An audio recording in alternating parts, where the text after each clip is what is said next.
Thank you for joining me for this week's Honey from the Word.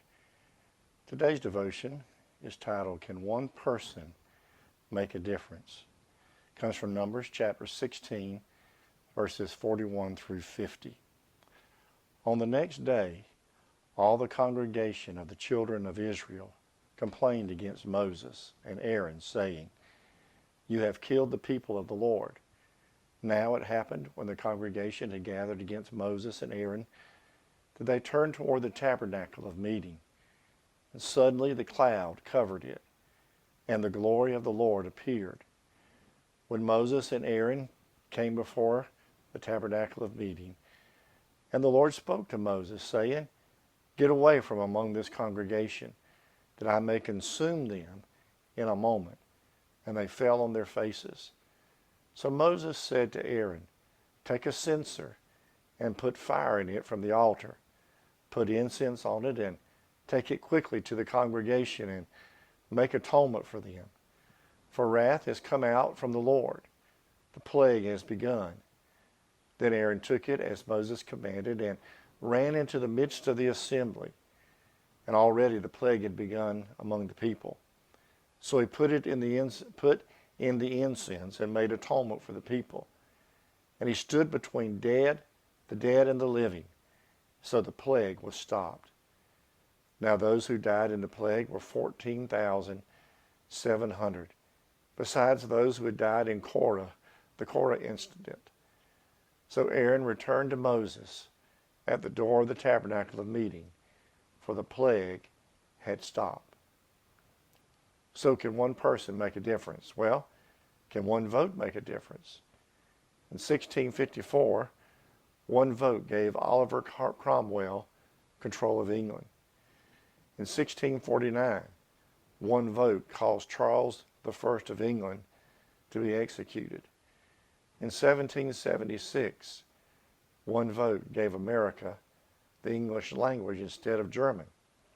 In 1839, one vote elected Marcus Morton, governor of Massachusetts.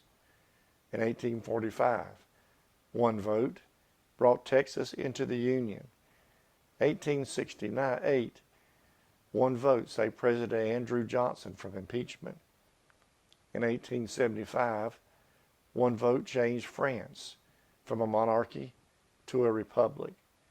In 1876, one vote gave Rutherford B. Hayes the United States presidency.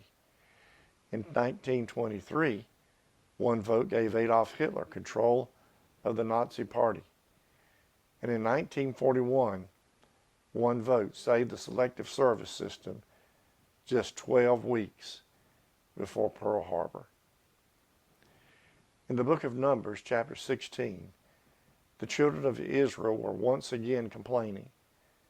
They made a way of life out of that. Whatever God did, the children of Israel didn't like it.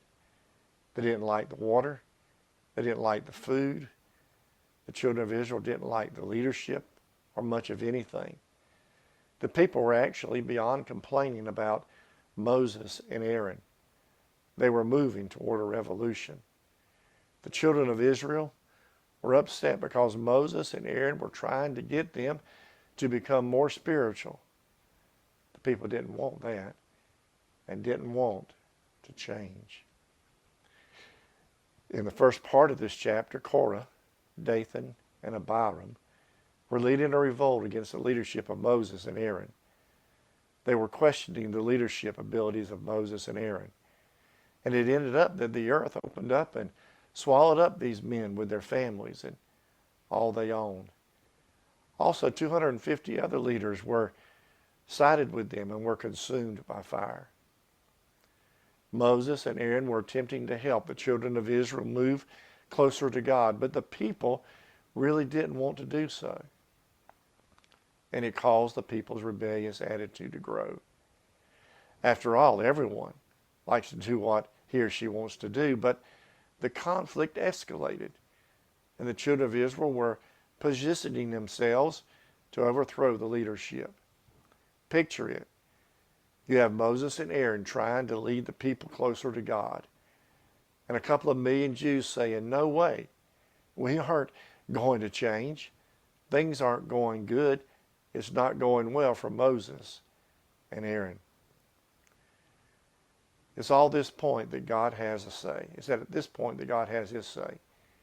And God basically says, fine, you don't like the leadership? You don't like what I've given to you? No problem. I'm just going to get rid of you. I'm going to kill you. And that's one of the things I like about God. Do you want to know why? God takes it, he takes it, and he continues to take it until finally one day he doesn't take it anymore. He says enough is enough. And suddenly a wave of death starts to come across the crowd. People are falling over dead. And the body count is huge. If you study this, you'll find that 14,700 people died in this plague. Do you know what's sad? For most people who read this account in the book of Numbers, it's just a biblical statistic. Just another one of those stories in the Bible. But don't let it be a statistic for you. 14,700 children of Israel fell over dead. They aren't getting up. And unless you have a point of reference, it's difficult for this to be anything more than a biblical statistic. There's so much death all around us. And we need to ask the question, can one man or woman make a difference? Do we honestly think or believe in our innermost being that one person can make a difference in this thing we call Christianity? Or is it just something that people like to say to people just to get something? We all say that one person can make a difference. It's nice preacher talk. It makes a nice message. Proclaiming that one person can make a difference sounds good in the Bible school. And it sounds good in a conference. And it makes for happy Christian talk. But do we really believe it?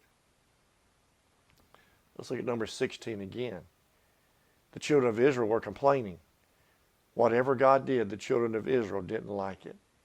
They didn't like the water. They didn't like the food. The children of Israel didn't like the leadership. And now the people were falling over dead. It's at this point that the story takes an interesting twist.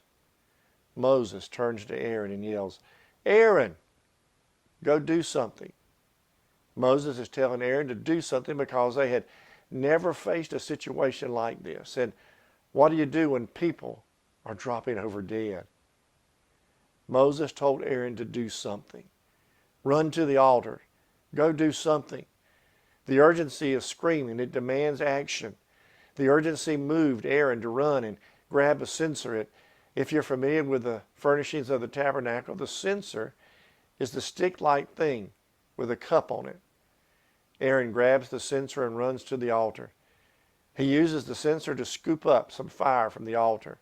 Next, Aaron runs into the middle of the crowd, carrying the censer. But I'm convinced he doesn't really know what he's going to do. Aaron was obeying Moses' command to do something. Here's what the Bible says. And he stood between the dead and the living. So the plague was stopped. Somebody, hear me, somebody needs to run to the altar and get some fire. There's death all around us, and somebody needs to get to the altar to get the fire of God before this death spreads. Aaron had to go into the middle of the plague. We won't make much of a difference by staying in the four walls of the church. We have to get out there where the plague is, where sin is, if we're going to make a difference. It's all right to go to the altar and pray through and experience the fire of God, but we have to do something with that fire when we get up from the altar. We have to take that fire out where the death is. Aaron's one censer accomplished more than the 250 censers of the rebels. In a sense, Aaron illustrates the work of the Savior, for Christ left the place of safety to stand between the living and the dead and rescue sinners from death. Think about this. 14,700 people had died by the time Aaron had reacted. The longer we wait, the more that will die. We can't afford to put this off any longer. We must go now to the altar, gather the fire, and run into the midst of death. The 48th verse says it all. Aaron stood between the living and the dead. Where he stood, the dying stopped. Think about the question we asked earlier. Do you honestly believe that one person can make a difference? What do you think? Is this account even the casual reader, even in this account, even the casual reader would have to agree that Aaron made a difference? One man made a difference. But what did he have to do? Aaron had to run to the altar, get the fire, and then he had to go into the crowd. He just went, didn't he? So if one person can make a difference, and it's obvious just in this one segment that one person can make a difference, what kind of person can make a difference? Edward Kimball, a shoe clerk and a Sunday school teacher in Chicago, loved boys. He spent hours of his free time visiting the young street urchins in Chicago's inner city, trying to win them for Christ. Through him, a young man named D.L. Moody got saved in 1858. Moody grew up to be a preacher. In 1879, Moody won to the Lord a young man by the name of F.B. Meyer, who also grew up to be a preacher, an avid enthusiast of personal visitation. Meyer won a young man by the name of J.W. Chapman to Christ. Chapman, in turn, grew up to be a preacher and brought the message of Christ to a baseball player named Billy Sunday. As an athlete/evangelist, Sunday held a revival in Charlotte, North Carolina, that was so successful that another evangelist by the name of Mordecai Ham was invited to Charlotte to preach. It was while Ham was preaching that a young teenager named Billy Graham gave his life to Jesus. You see, one person can make a difference. Let's take a closer look at Aaron. Aaron in the fire was all that stood between the living and the dead. It was just Aaron in the fire. It wasn't something that a denomination came up with. There wasn't a congregation involved, not even a committee. One man made a move.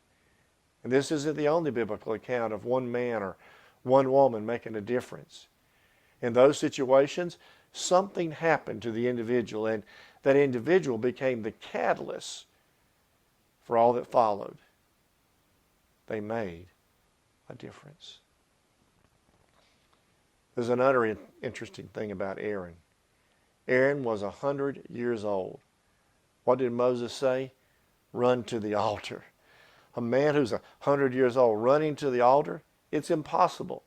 You can't do it, Aaron. Your time has come. It's impossible. But guess what? He did it. It's amazing what you can do that you can't do.